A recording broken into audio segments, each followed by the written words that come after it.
What's up, YouTube? I'm here doing my prediction video for UFC 214. Let's start the bottom. The first fight is Josh Burkman versus Drew Dober.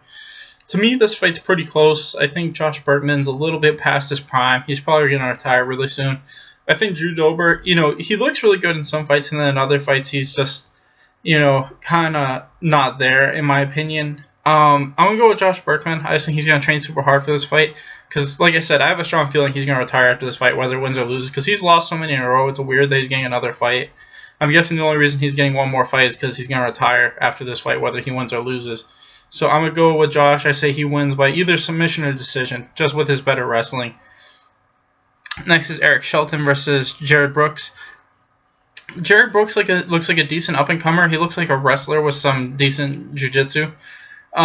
I think it's hard to tell just because I've never seen him fight anybody really good. But these are the hardest fights because you never know how good somebody really is. Even though he's 12-0, he's never beaten anybody significant. So it's hard to tell if those were just shitty people or if he's just that good.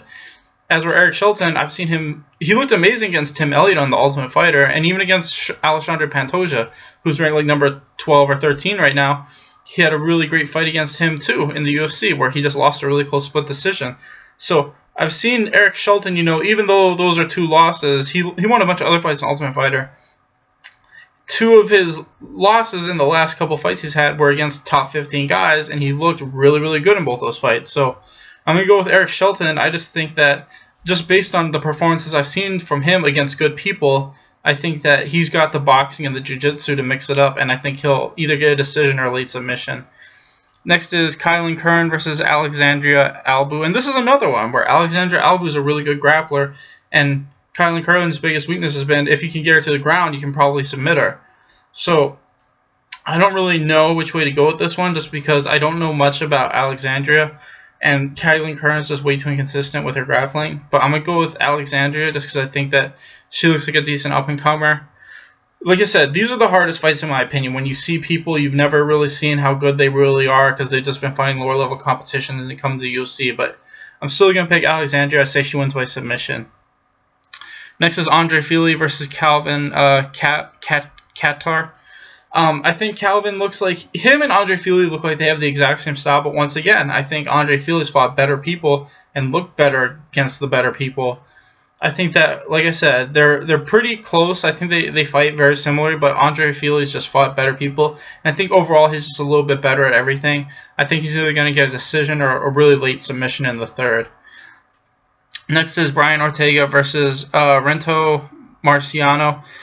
This fight could go either way. Both these guys are jiu-jitsu guys with a little bit of striking. I don't know. Both these guys just seem okay to me. I feel like they're going to have a hard time being the really good people with their styles, in all honesty, because it's just jiu-jitsu, and they're not amazing strikers. I'm going to give the slightest edge to Brian Ortega, just because I feel like he's got a little bit more power in his punches.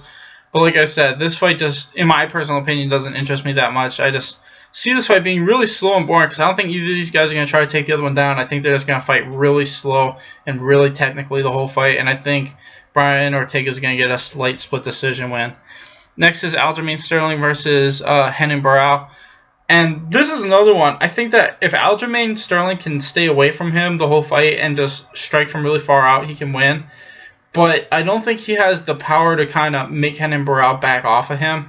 I don't think he's got the wrestling to take him down either. I mean, Renan Barão, I think, has only been taken down like once in his UFC career, maybe twice. I mean, his takedown defense is really fucking amazing. I don't think Aljamain will be able to take him down, and I think if Renan Barão just makes this really dirty, he could, maybe finish him, or I think if he can take Aljamain down, which I do think he can, he should be able to submit him. And that's what I think is going to happen. I think sooner or later, Renan Barão is going to be able to get this fight to the ground. I think he's going to win by rear naked choke or something like that. Next is Ricardo Lamas versus Jason Knight.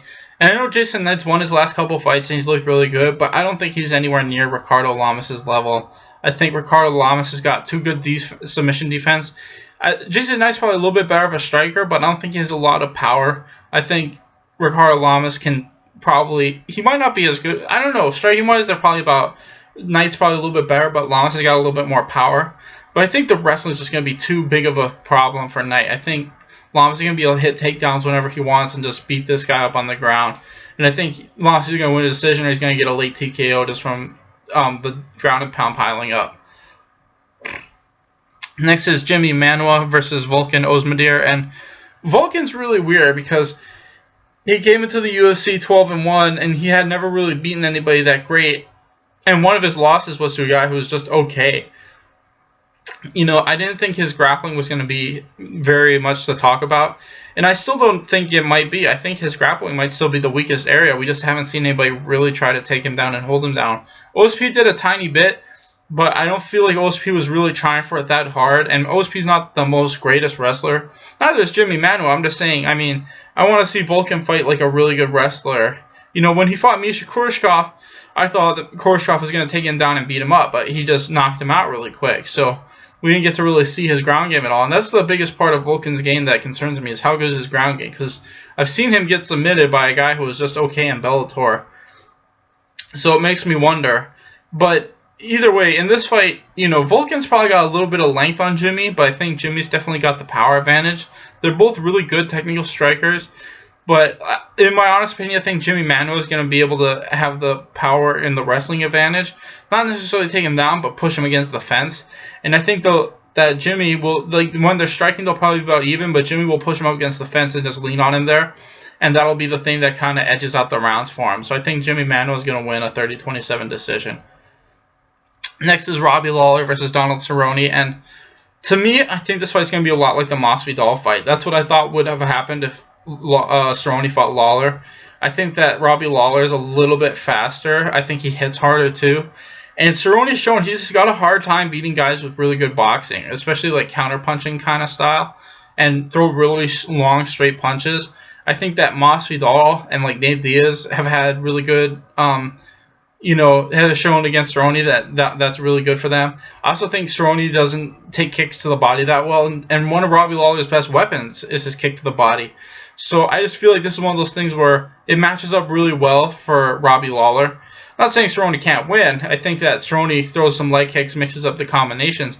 He could definitely win this, but I think that, you know, Robbie Lawler, like the way he boxes is kind of how Cerrone is weak against, and I also think if he mixes in body kicks, then that's going to help him out too as the fight goes on. But either way, I think Robbie Lawler is going to win by knockout or TKO, probably in the second. Next, we got Cris Cyborg versus Tonya Evinger. And Tonya Evinger looks like she's well-rounded, but just, I mean, this is no offense. I just don't think any chick at that weight is anywhere near the level of Cyborg. I think Tonya will shoot for her takedowns, not get them. They'll strike, and Cyborg's just going to eventually knock her out. I mean, that's how most of Cyborg's fights goes, and there's a reason. It's because she's just much better than most of the people she fights. I don't think she's going to lose to anybody but, like, the Holly Holm-esque people. The really good strikers that, like, can keep their distance, and I don't think Tonya Evinger is that person. I think, like I said, sooner or later, Cyborg's going to clinch up with her and just knee the crap out of her, elbow the crap out of her, and win by knockout, probably in the second or first round. Next is Tyron Woodley versus Demian Maia. And I know, in all honesty, Tyron Woodley's going to win this fight, but I'm still going to pick Maia just because I really want him to win. I mean, I know he's probably not going to win, but I do think that cardio-wise, both these guys are kind of shit cardio. But if Demian Maia can take him down at any point in time in this fight, or get his back at any point in time in this fight, I don't care what Tyron Woodley jokes around with the backpack. I mean, Demian Maia can submit him.